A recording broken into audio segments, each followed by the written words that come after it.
kirorero ci Emmaus, safari ya kijiji cha Emau.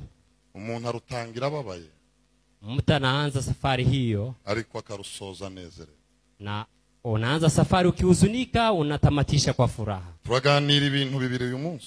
Tutaongea mambo mawili siku ya leo: umubabaro wo mu rugendo rwi Emmaus, huzuni ya safari ya Emau, n'ibyishimo byo mu rugendo rwo mu gihe, na furaha ya safari hiyo ya Emau.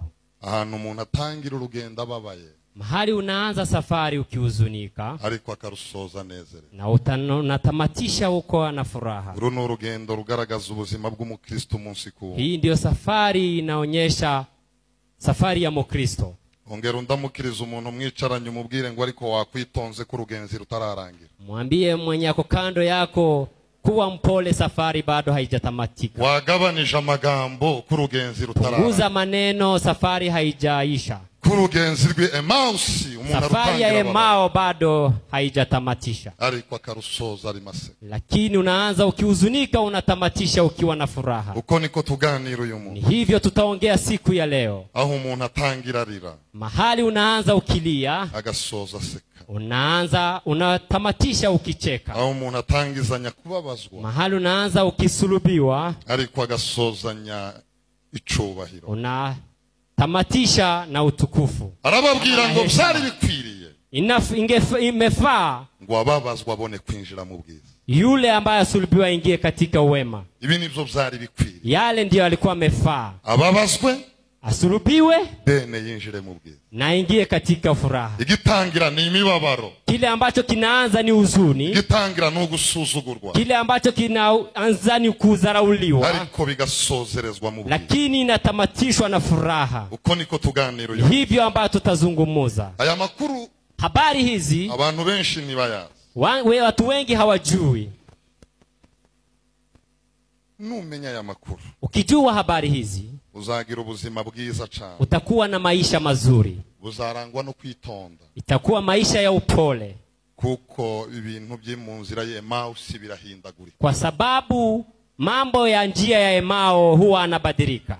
watangira uri umukene tukakuvuga, Unaweza kuanza ukiwa maskini tunakuongelelea, ariko mu mperezo z'urugenzi rwe lakini Emmaus mwisho wa safari wa Emau, ba bantu bakuvuze bakaza kugusaba, wale ambao wamekuongelea sana wanakuja kukuomba, ba bantu bagusuzuguye bakaza kukubaha, wale ambao wanakudharau wanakuheshimu.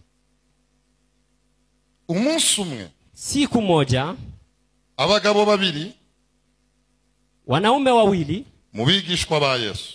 kati ya wanafunzi wa Yesu. Yesu yagiraga abigishwa b'ingeri zibiri. Yesu alikuwa na wanafunzi wa kundi mbili. yagiraga abigishwa 12 b'abagabo batabamwe umugore. Alikuwa na wanafunzi 12 wasipokuwa na mwanamke. abo nibo babana nawe umunsi ku wundi. Hao ndio walikuwa na yeye siku kwa siku. yagiraga abandi bigishwa 70. Alikuwa na wengine 70.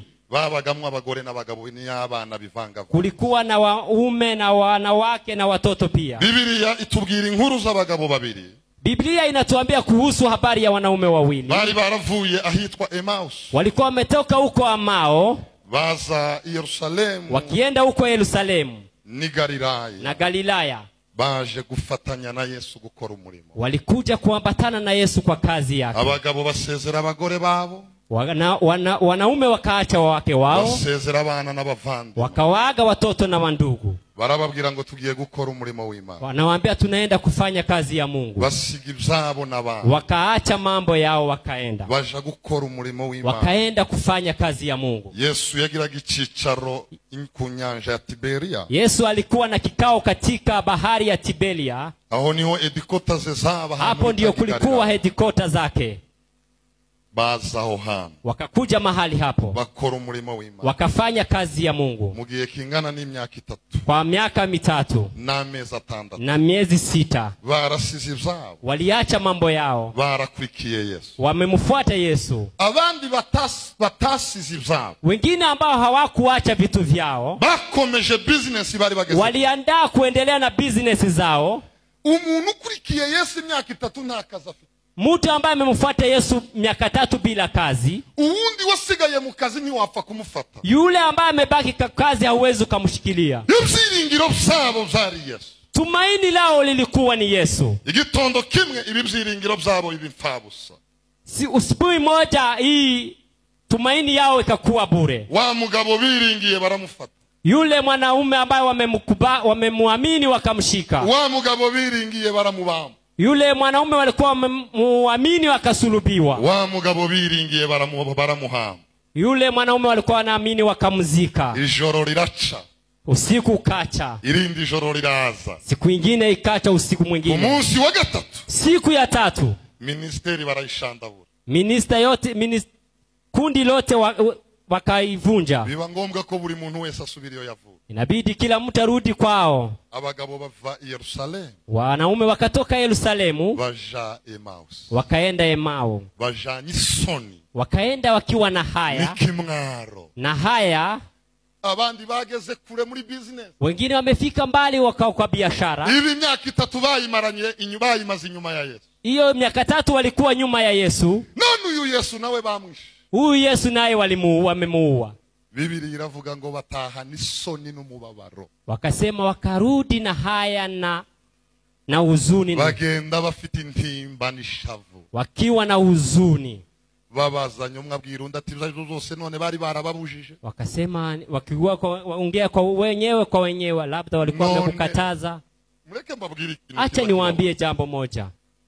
Ikintu kibabaza kwisi ni kimwe. Kile ambacho kinahuzunisha ni jambo moja. Niyo umuntu aguteza iminsi ukayigwamo. Ni yule mtu anakutega siku unaanguka kwa hizo. Umuntu akakubwira ngo genda ibi bizakunanira ugaruka. Mtu akakwambia endeni haya atakushinda na utarudi. Wagerera bikakunanira ukagaruka. Na ukifika huko inakushinda na unarudi. Iki kintu ni kibi mwabantu. Jambo hili ni jambo la kuhuzunisha. Nimba nta murozi barimwo mu ntunga ibiganza muvuge ngo ntuzananirwe mu izina rya Yesu. Kama hakuna mchawi sema usi Mbonya barozi yeme muzamureka ishari na niyinga. Mwache unafiki. Iyo umuntu aguteza iminsi. Mtu akikutega siku. Hanyuma ya minsi ukayigwamo. Na siku hizo unaanguka katika siku hizo. Uzugaruka nifunwe niso. Unakuja ukiwa na haya na huzuni. Ibi nibyo byabaye kuri aba bagabo. Ndiyo imekuwa katika wanaume hawa. Basa baganira. Walikuwa wanaongea wenyewe. Baganira ibyabaye Yerusalemu. Walikuwa wanaongea mambo ambayo yamefanyika huko Yerusalemu. Baganira abandi ngene babasize. Walikuwa wengi wanaongea kuhusu wengine wameendelea kwa biashara. Bavuga ngo tuzahera he. Wakasema tutaanzia mahali wapi? Biblia iravuga ngo bagaragaje umubabaro. Biblia inasema wakionyesha huzuni. Kuva Yerusalemu ni Emmaus. Kutoka Yerusalemu mpaka Emau. Bari urugendo rw'amasaha 6. Ilikuwa ni mwendo wa masaa 6. Kandi bagendesha amaguru. Walikuwa wanatembea na miguu. Hawaja kuwa wajajipanga nta kintu bari bafite. Hawana kuwa na kitu chochote. Ta farashi ntangamia. Hawana farashi, hawana ngamia pia. Barimo bagenda babona umugabo uje kuba joining urugendo. Walikuwa wanatembea wanaona mwanaume ambaye amekuja kuwa imarisha kwa safari. Bamwitegereje baravuga ati reka tumutegereze tukomezanye urugendo. Wakimtazama wanaona acha tumungoje tuendene pamoja kwa safari hii. Abantu babaye wacu barabizi izo ngero. Wale ambao wamekuwa huko kwetu wanajua historia hiyo. Biblia iravuga ngo uwo mugabo araza. Wakasema mwanaume huyo akakuja. Biblia iravuga ngo arababaza ngo mwabagabo. Akawaambia wanaume, gwese ko mugaragaje umubabaro. Mbona mnaonyesha huzuni? Ko mubabaye. Mbona mko na huzuni? Kuna nyimbo ndugu ameimba lakini mmetambua hiyo nyimbo hiyo? Nuko ntari Imana. Ni juu siko Mungu. No banje ngafunga nk'ikanisa nk'imyaka 3. Ningefunga kanisa kama miaka 3 hivyo. Abantu bakabanza bakumva Imana. Watu wanasikia Mungu ni nani. Hari indirimbo yaririmba. Kuna nyimbo ambayo ameimba. Woba nk'uyisubiramo nimbuke yaho yibuka. Unaweza kurudilia nyimbo hiyo? Naririmbye zinshi. Ya indi waririmbye. Ebeneza. Nacho. Shemu we.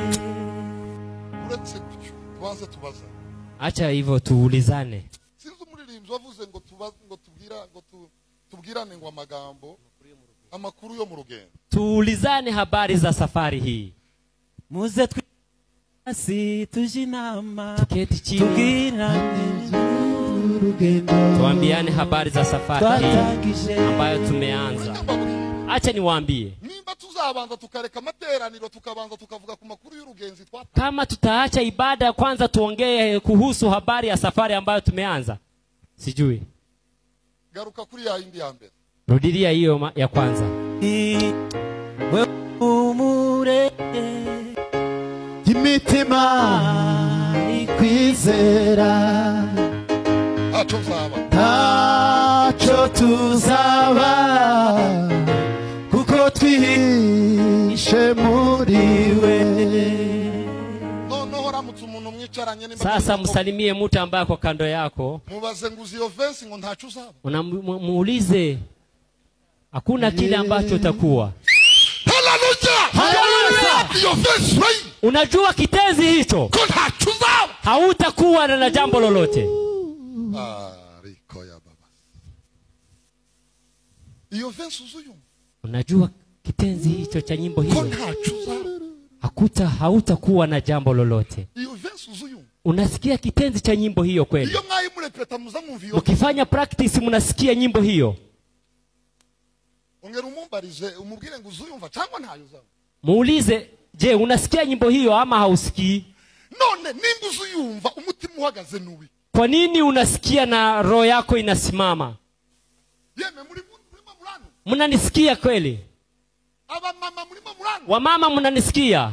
Abakorari muri mulano. Waimbaji mnanisikia? Sore komwe. Abasore muri mulano. Vijana mnanisikia? Aba VIP muri mulano. Wazee mnanisikia? Ubwoba mugira buvahe. Uoga ambao mko nayo inatoka Nimba wapi? yaramenye rwose mugasogonge. Ambayo mnajua kweli Ko Yesu agira neza. na Yesu anatenda mema. Ubwo bwoba buza. Uoga ni wa nini? Ubwo bwoba buza. Uoga hiyo inatoka wapi? Nimbuzi neza ko ntacho uzaba. Kama unajua hautakuwa, Tiwo bumeze ngaba bagabo bari bagiye Emmaus. wewe si kama wanaume hao wakiwa wanaekea Abagabo mao. babanye na Yesu imyaka 3. Wanaume ambao wamekaa na Yesu miaka 3. Miaka 3 N'amezi 6 na miezi 6 babana na Yesu. wakiwa wanaishi pamoja na Yesu, Birirwa hamwe na Yesu. wakishinda pamoja na Yesu, Barara hamwe na Yesu. wakilala pamoja na Yesu. Barasize ibyaha. Wameacha mambo yao Ariko batarashira ubwo. lakini hawataisha na oga. Ngo bagaragaje umubabaro. Wanaonyesha huzuni, Bafite bwihebe bwinshi. walikuwa wako na hofu. Yesu arababaza. Yesu akawa Ngo mwabagabo mwe uwo mubabaro nuwi. wanaume, huyo huzuni ni ya nini? Ongera undamukiriza umuntu mwicaranye umumbarize ngo umubabaro nuwi. Msalimie, huyo huzuni uko nayo ni ya Mu nini? bintu Yesu yamaze umubabaro. Kwa yale yote Yesu ameisha maliza. Mu bintu Yesu yamaze agahinda kabamo. Yesu amemaliza huzuni hiyo. Twahindutse abasinzi. Twahindutse abatsinzi. Tumekuwa washindi. Cyangwa ni Ama hamujakubali? umwana wa Ruto muramuzi. Mtoto wa raisi, Nta munyakenya watoye umwana wa Ruto. hakuna Mkenya ambaye amechagua mtoto wa rais. Ariko umwana wa Ruto yahaye anyura mu ibarabara begeze. Lakini mtoto wa rais akipita kwa njia, Uyu mwana agendera muri autorite ya papa we. huyu mtoto anatembea kwa heshima ya baba Uyu mwana yake. ntawe mutoye. Mtoto huyu hajachaguliwa, Nubwo yiyamamaje.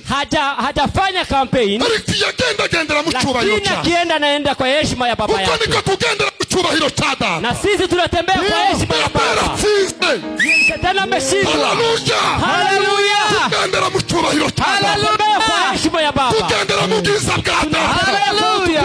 Yesu. Tugendera muri autorite ya Tunatembea data. kwa heshima ya baba. Abatsinzi muri Sisi ni Yesu. washindi katika Yesu. Twahindutse. Tumegeuka kuwa.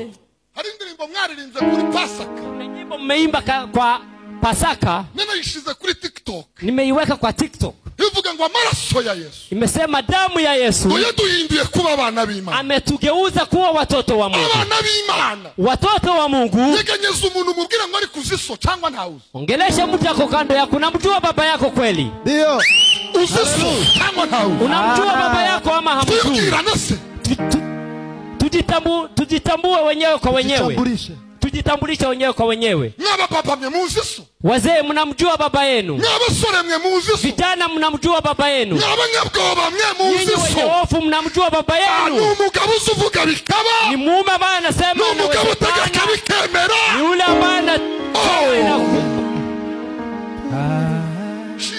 tutajua baba, nuko tutazi data, siku tutamugundua, umunsi tuzamumenya, umunsi twamuyishuri, siku ambayo tutamjua, umunsi wahishuriwe so, siku ambayo utamufunuliwa ni nani baba yako, siku utamjua Mungu, umunsi wamenye uriwe, siku utajua wewe ni nani, umunsi wimenye, siku wewe utajitambua mwenyewe, ubwoba buzashira, hiyo hofu itaisha. Umva uyu mugabo mbabwire gatoya. Sikia mwanaume huyu niwaambie kidogo. Munanisikia kwa ukweli? Musalimie yako kando yako mwambie. Taza hunikira. Hasinzi. Taza sinzi. Hasinzi. Taza hunikira papa. Hasinzi baba yetu. Taza sinzi. Hasinzi. Tambaraga so munyuraho. Kuna nguvu ambazo zinaweza zikamupitia mbele. Hili ni neno ambalo limemaliza hofu kwa Daudi.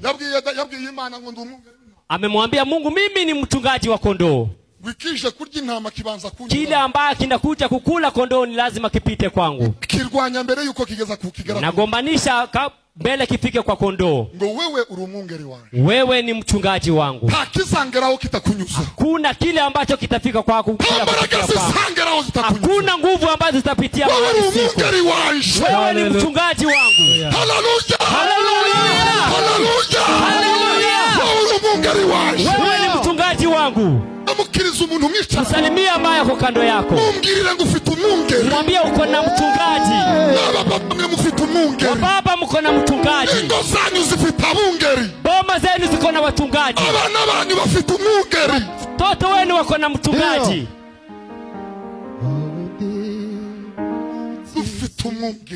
Tuko na mchungaji. Tuko na mchungaji. Numara kumenya ya makuru kufite umunge. Ukipojua kama uko na mchungaji, ubuzima bwawe buzabohoka. Maisha yako yatakuwa huru. Ubuzima bwawe buzabuka. Maisha yako yatapadirika.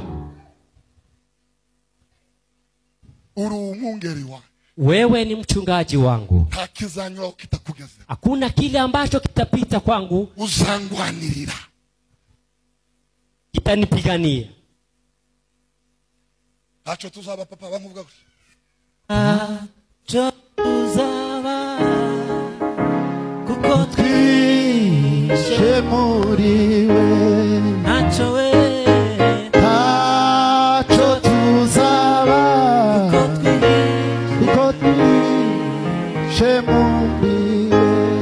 Acho tuzaba. Acho tuzaba kuko twishe muriwe. Ebeneza, Ebeneza, Manawa, tuzabuye. Ebeneza,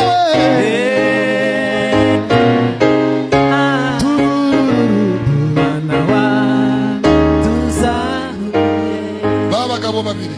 Wanaume wawili. Umwe ahindukirana umujinya mwinshi cyane. Mmoja akageuka na huzuni. Abaza Yesu. Akamuuliza Yesu, ngo wewe uri umushitsi wa he? Wewe ni mgeni kutoka wapi? Wewe ni mgeni ambaye umetoka wapi? Utazi ibyabaye i Yerusalemu. Ambaye haujui yale ambayo yamefanyika Yerusalemu. Yesu arahindukira. Yesu akageuka. Abasaba abaga. Akawauliza wale wanaume. Yerusalemu. Yerusalemu. Ngo nibiki byabaye? Nini ambayo imefanyika huko Yerusalemu? Ni nini ambayo imefanyika huko Yerusalemu? Ni nini ambayo imewaofisha imefanyika huko Yerusalemu? Ni nini ambayo imekuofisha imekuwa huko Yerusalemu? Ni nini ambayo umepigana nazo ambayo zimekuofisha? Ni nini ambayo inakuofisha? Ni nini ambayo inakuofisha? Na Yesu ameshinda.